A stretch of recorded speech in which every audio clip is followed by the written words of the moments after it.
పట్టాభిషేకం పూర్తయింది. కానీ రాజ్యం లేదు.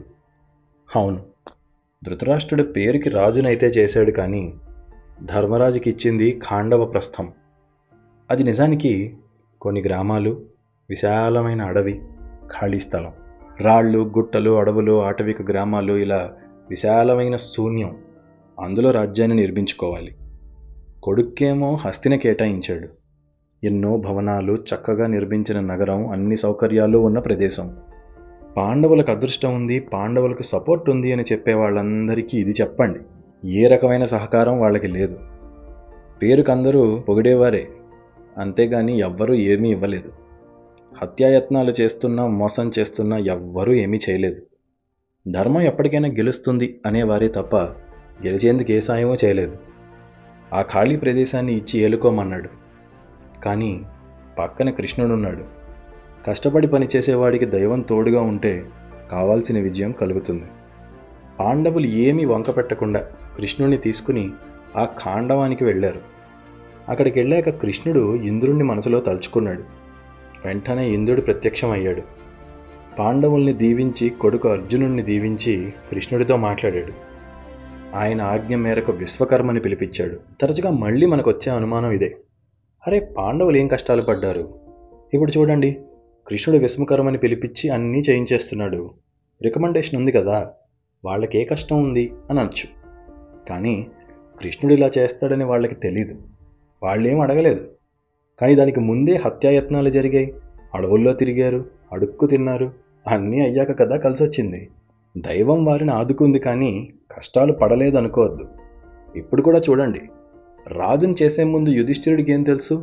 కృష్ణుడు వస్తాడు, ఖాండవం అయితే ఏముంది, విశ్వకర్మని పిలిపిస్తాడు కదా అనుకోలేదు. విశ్వకర్మ రావటం కలిసొచ్చింది తర్వాత. పాండవులు దురదృష్టవంతులు కాదు, కానీ కష్టాలు ఎప్పుడూ పడుతూనే ఉన్నారు. మీరు చూడాల్సిన విషయం, ఏం జరిగినా వాళ్ళు ఆ గీతని దాటలేదు. ఆ రూల్స్ని ఎప్పుడూ బ్రేక్ చేయలేదు. మాకు అన్యాయం జరిగింది కదా అని వ్యవస్థని పాడు చేయలేదు. సరే, విశ్వకర్మ వచ్చాడు. కృష్ణుడి ఆదేశం మేరకు ఇంద్రుడి నగరాన్ని పోలిన నగరాన్ని నిర్మించడం మొదలుపెట్టాడు. మళ్ళీ వ్యాసుణ్ణి ముందుంచుకుని పాండవులు 5 భార్యతో కలిసి ఆ నగరానికి పునాది రాయిని పరిచి ఇక విశ్వకర్మ తన పనితనం చూపించడం మొదలెట్టాడు.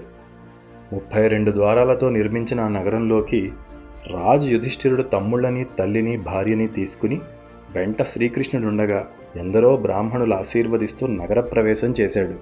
నగరానికి 4 వైపులా అగడ్తలు, చెరువులు, మధ్యలో ఎత్తైన ప్రాకారాలతో ఆకాశాన్ని అంతేంత ఎత్తుగా ఆ నగరంలో భవనాలు. నగర సరిహద్దులకి పెద్ద పెద్ద గోడలు కట్టారు. అవి నాగుల సుందర నగరం భోగవతి నగరాన్ని తలపించింది.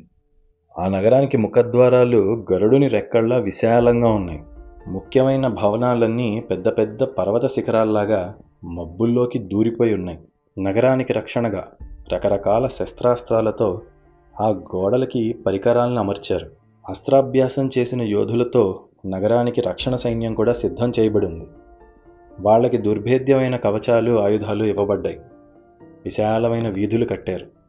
తాగునీరు, మురికి నీరు వేరువేరు దారులలో వెళ్లేలా ఇరిగేషన్ అండ్ ప్లంబింగ్ సిస్టమ్ కూడా తయారు చేశారు. గొప్ప గొప్ప భవనాలన్నీ తెల్లని రంగులో మెరిసిపోతూ ఉంటే ఆ నగరానికి ఇంద్రప్రస్థం అన్న పేరు పెట్టారు. ప్రతి నగర నిర్మాణం ఒక సగం పని అయితే దాని అభివృద్ధి మరో సగం పని. మహారాజు యుధిష్ఠిరుడు అతని ఎత్తైన భవనంలో చంద్రుల్లా మెరిసిపోతూ ఇక ఈ నగరాన్ని అభివృద్ధి చేయాలని నిర్ణయించుకున్నాడు. ముందు రాజుకి ఎలాంటి వారిని పనిలో పెట్టాలో తెలియాలి. అతనికి అన్ని రంగాల్లో నేర్పుండాలి.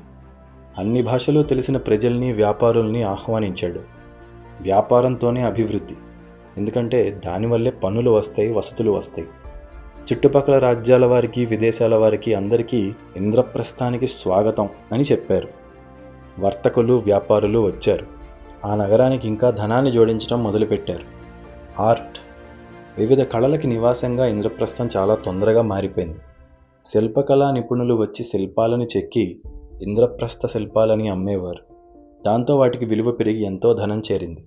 అలాగే మిగతా కళల వారు వారి వారి కళల్ని చూపించి బట్టలు నేయటం, యుద్ధ విద్యలు, విద్యాభ్యాసం, అది ఇది అని కాదు. ఇంద్రప్రస్థం భరతఖండంలోనే గొప్ప నగరంగా చాలా కొద్ది కాలంలోనే మారిపోయింది. ధర్మరాజు విధిగా దేవతలకి హోమాలు చేస్తుంటే వానలు పడి తినటానికి రకరకాల పళ్ళు కూరలు పండేవి. వ్యవసాయం కూడా దండిగా జరిగి దానితో కూడా వాణిజ్యం పెరిగింది.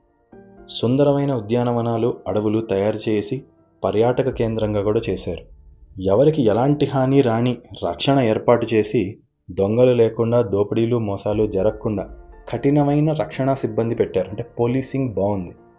స్త్రీలు పురుషులు గుర్రాలు ఏనుగులు గోవులు మేకలు ఇలా జంతువులు జనాలు సమృద్ధిగా ఉన్నారు. దేవతలందరూ ఆ నగరాన్ని కరుణించారు. మంచివారికి విలువనిచ్చేలాగా చెడ్డవారిని వెంటనే వెలివేసేలాగా ఆ నగరం వృద్ధి పొందుతోంది. అందరూ అక్కడికి వచ్చి ఉండాలని కోరుకుంటున్నారు. హస్తినాపుర ప్రజలు కూడా. పాండురాజు పక్కనే అంత గొప్ప రాజ్యం చేస్తుంటే మనం ఇక్కడెందుకు అని అందరూ హస్తిన నుండి ఇంద్రప్రస్థానికి వలస వెళ్ళారు. అక్కడ నుండి ఉద్యోగ వ్యాపార అవకాశాలు కూడా చాలా గొప్పగా ఉన్నాయని విని వలస వెళ్తున్నారు. అంతా సిద్ధపడ్డాక శ్రీకృష్ణుడు ధర్మరాజు దగ్గరికి వెళ్ళి ఇక సెలవు తీసుకుంటానని అన్నాడు. బావా, నేను ఇక్కడికి వచ్చి ఎంతో కాలం గడిచింది. మీతో కాలం తెలియకుండా గడిచిపోతోంది. కానీ నేను ఇక వెళ్ళాలి. అక్కడ బాధ్యతలు కూడా ఉన్నాయి కదా. ఇక మిమ్మల్ని ఇక్కడ ఎదిరించగలిగిన వాడు లేడు. ధర్మంగా నీ పాలనలో ప్రజలందరూ హాయిగా ఉంటారు. నాకు సెలవిప్పించమని అడిగాడు. ధర్మరాజు చిన్నబుచ్చుకున్నాడు.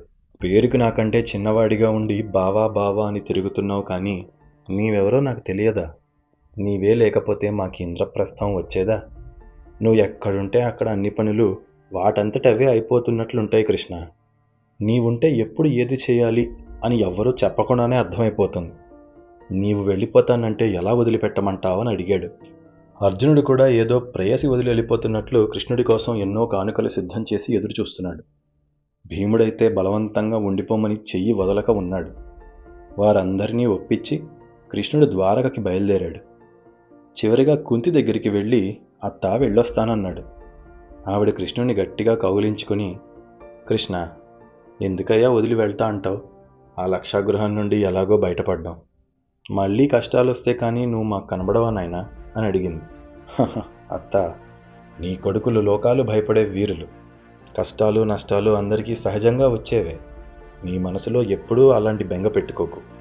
ఇప్పుడన్నా పుడితే నన్ను తలుచుకో, తప్పక వస్తానని ధైర్యం ఇచ్చాడు. హాయిగా ఉండమని కృష్ణుడు బయలుదేరాడు. అలా కృష్ణుడు వెళ్ళిన కొంతకాలానికి మహానుభావుడు నారద మహర్షి వచ్చారు. ఆయన వచ్చి యుధిష్ఠిరుడితో మాట్లాడాక కథలో గొప్ప మలుపులే తిరిగాయి.